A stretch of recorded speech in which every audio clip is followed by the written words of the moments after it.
Hey everyone, my name's Chris Stanley. I'm the executive producer on Uncharted: The Oxus Redemption, and I also play Nathan Drake. And I'm Daniele Barcelli, one of the co-directors, co-writers for Uncharted: The Oxus Redemption. And today we're going to be breaking down half of Scene 2 and half of Scene 4 from Uncharted. Let's go.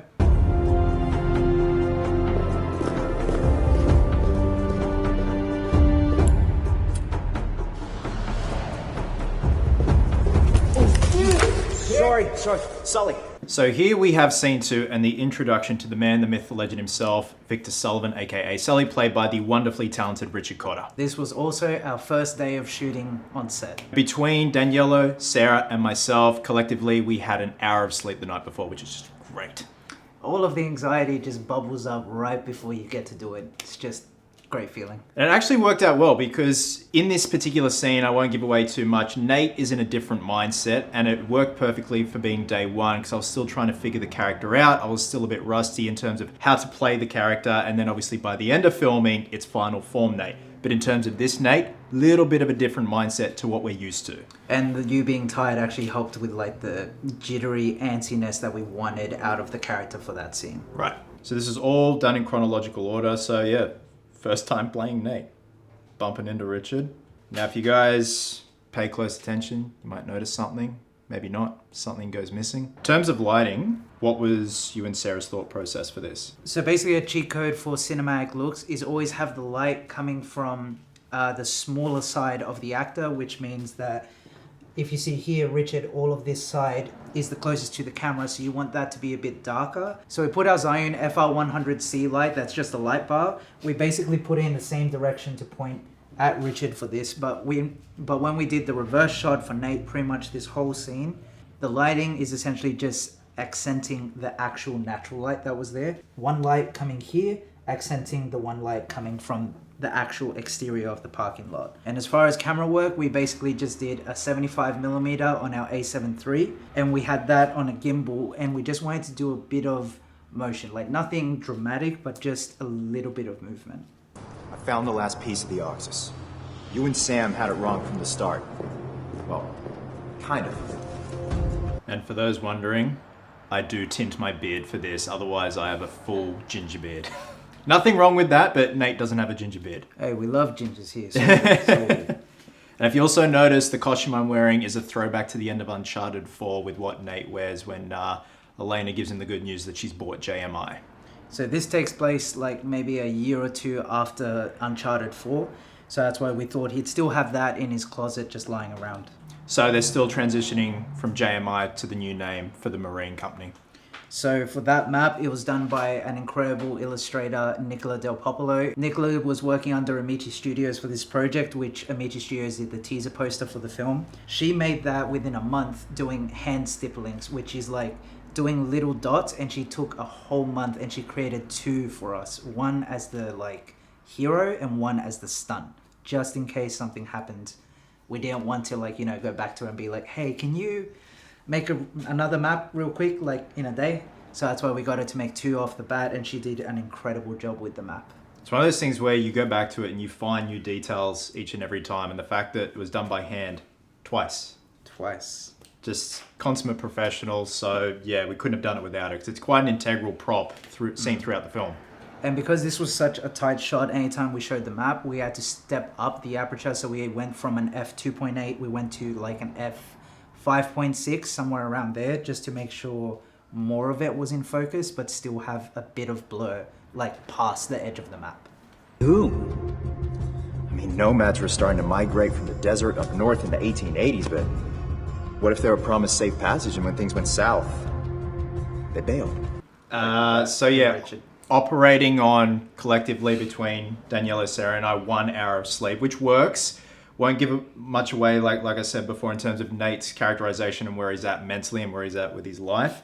But also the fact that I had to do an American accent was quite daunting, given the fact that Nathan Drake is so iconic, given the fact that I don't have a voice that sounds anywhere near to Nolan North or even Nathan Fillion. I think Fillion is the closest sounding to Nolan North. But as long as those mannerisms of Drake are there, the cocked smile, the smart-ass approach, it's a pretty surefire way to do the character justice. But at the same time, with what was written in the script. There are a lot of facts, and they're facts you don't want to get wrong, because we're dealing with Persian culture, Persian mythology, which is beautiful and rich, and that's something you don't want to get wrong. So obviously I was just trying to hit all those facts, but at the same time act, be in the moment. And once I started acting opposite Richard, it all fell into place and all made sense. But before that, the lead up to that, you and Sarah were very comforting with my anxiety. The way we wrote Nathan Drake and a lot of the characters, we tried to stay true to their personalities from the games, but we also wanted to provide the next step, this being essentially the 5th installment of the entire franchise. We wanted to evolve them a little bit more, give them a bit more to worry about, a new threat, a new concern. So he couldn't, unfortunately for you couldn't base everything entirely off the games. You had to do a version of Drake that the audience hasn't seen yet. Well, that's the thing. And like Nate's always relied on luck, and that's how he's always gotten through. But I feel like now this is more a grown-up version of Nate. Still silly, still a goose, still a smartass, still has, relies a lot on luck. A lot of quips.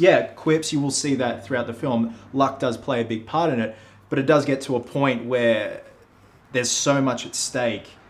He kind of has to step up to the plate and put on his big boy shoes. That's why we gave Richard Cotter the line for Sully, "Your luck is about to run out," for the teaser trailer and in the film, because that's basically the foundation of this story, is that, like Chris said, he's always relied on luck, but that's got to end at some point. One last thing I might add, when Richard and I were rehearsing our lines, when you and Sarah were setting up, I showed him a line of mine. So I'm like, "Oh, Richard, how do you think I'd respond to what you say here?" He looks at the dialogue, he goes, "Whoa, whoa, whoa. What is all this new dialogue?" I forgot to give him draft 2 of the script. My heart was in my throat. I thought, this bloke is going to quit on the spot, and I do not blame him. But because he is a consummate professional and a thespian, he learned all his new lines, which was predominantly like 80% of that scene was new dialogue. Again, a lot of facts, fact heavy. He learned all his new lines on the spot, and God love him, there were times where he'd flub a line and he's like, damn it. I'm like, no, not damn you, damn me. And he did it. He smashed it out of the park. And he has such quotable lines in this scene. Again, a testament just to how much of a professional he was. And I still get anxiety, and I cringe to this day thinking of that reaction when he realized that this was not the proper draft. But the thing is, a lot with filmmaking is mistakes. Things will happen, just like anything. Mistakes are going to happen. Things will go wrong. The one thing you got to know when you go into the industry is what you have in your head, especially when it comes to a feature, is not what's going to actually eventuate. Things will go wrong. Things will go missing. People won't know lines. The equipment might malfunction, but you have to go into that expecting to adapt. And I think that's what makes the best in the industry good at what they do, is the ability to adapt.